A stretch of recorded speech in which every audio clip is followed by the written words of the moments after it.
Two black leaders, two visions, and one photograph the public was never meant to see. This is what really divided Obama and Farrakhan. Now, before we go any further, look at this contrast. Obama, calm, presidential, the man America trusted to hold everything together.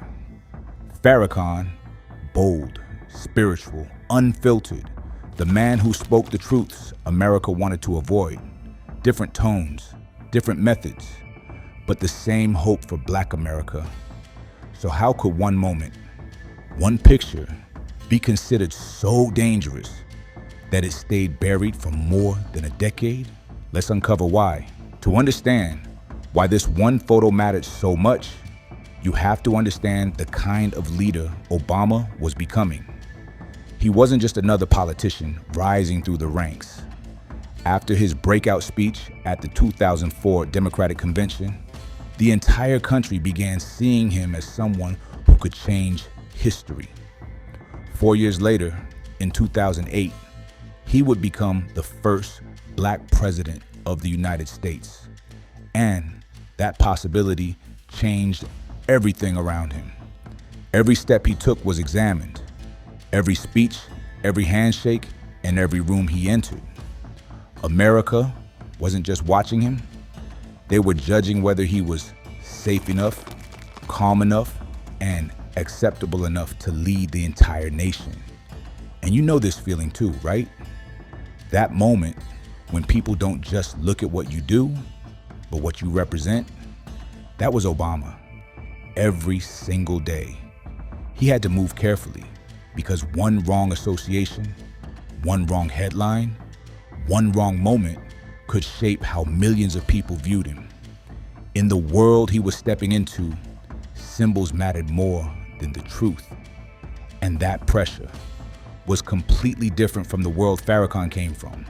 Now, step into a completely different world. Imagine being Farrakhan for a moment. Not the headlines, not the labels, just the life behind the microphone. For decades, he spoke to the people who felt unseen. He didn't choose the safe path. He didn't try to calm the nation. He tried to wake it up. His style wasn't built to make America comfortable. It was built to make Black America feel heard. You might know that feeling too. That moment when you speak up, not because it's comfortable, but because silence weighs even more. Like when you finally say something in your family or at work, not to start trouble, but because holding it in feels impossible. That's the world Farrakhan came from. A world where truth mattered more than approval. A world where he didn't need the system. And the system didn't know what to do with him. So while Obama had to become a symbol, Farrakhan became a voice. Two leaders shaped by two completely different realities. Obama had to play a game you might recognize. The one where people watch your every move, not because they want to understand you, but because they're deciding whether you fit the picture they already have in their minds. Have you ever felt that? He couldn't be too bold, too emotional, or too connected to anything America viewed as unsafe. His future depended on appearing inspirational, but not threatening. Farrakhan lived under a different type of pressure, one rooted in saying what others wouldn't. He didn't wait for permission. He spoke for those who felt unheard. And maybe here's the real tension. America loves a Black leader who calms the room, but fears a Black leader who changes the temperature. One leader had to be embraced to succeed. The other had to be resisted to stay honest. Two men with the same hope, but pushed in opposite directions by a country that couldn't handle both at once. Two worlds so different. Eventually they were going to meet. Not on a stage, not in front of cameras, but in a quiet room where no one expected anything historic to happen. And then came 2005, a simple photo, Obama and Farrakhan standing together. A smile, respect, connection.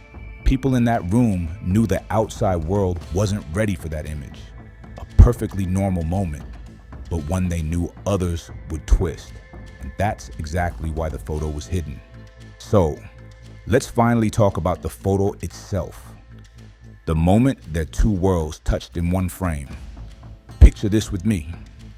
It's 2005, a private meeting of the Congressional Black Caucus, the yearly gathering where black political leaders, pastors, and activists come together to talk about real issues in Black America. Not secret, not hidden, just a room where people speak freely without cameras or headlines. Inside that room, the energy was warm, handshakes, laughter, quiet conversations between leaders who rarely get a moment without pressure following them. You'd see Obama moving carefully, aware the country had already begun watching him.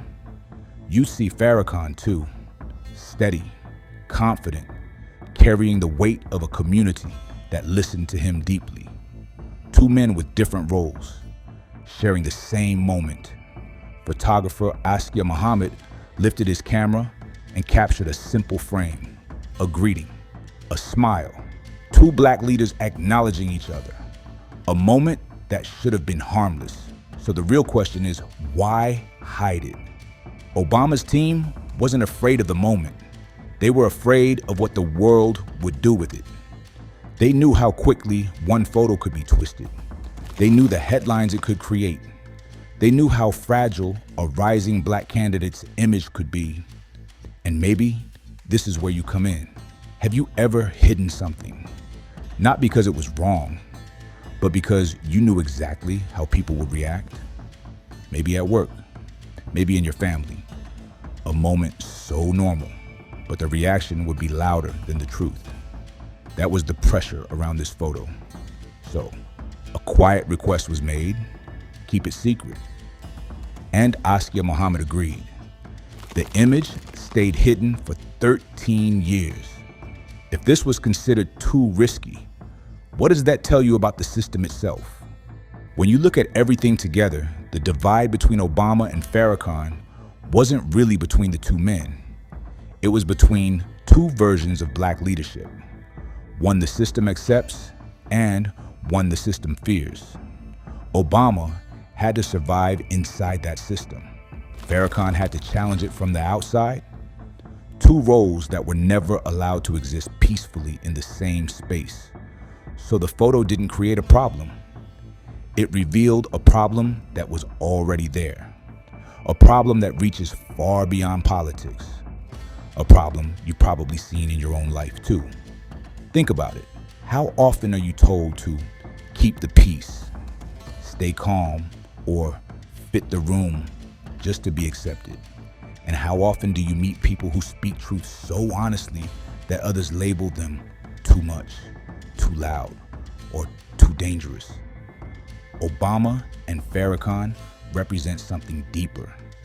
The constant choice many of us face between being accepted or being honest. And here's the uncomfortable truth. Most systems, whether at work, in families, or in society, only allow one version of you. The quiet one, the controlled one, the one that doesn't shake the room. So let me ask you this. If these two men, both trying to uplift their community, were pushed apart by the pressure around them, what does that say about the pressure you deal with in your own life? And more importantly, when your world forces you to choose between being accepted or being honest, which one do you choose?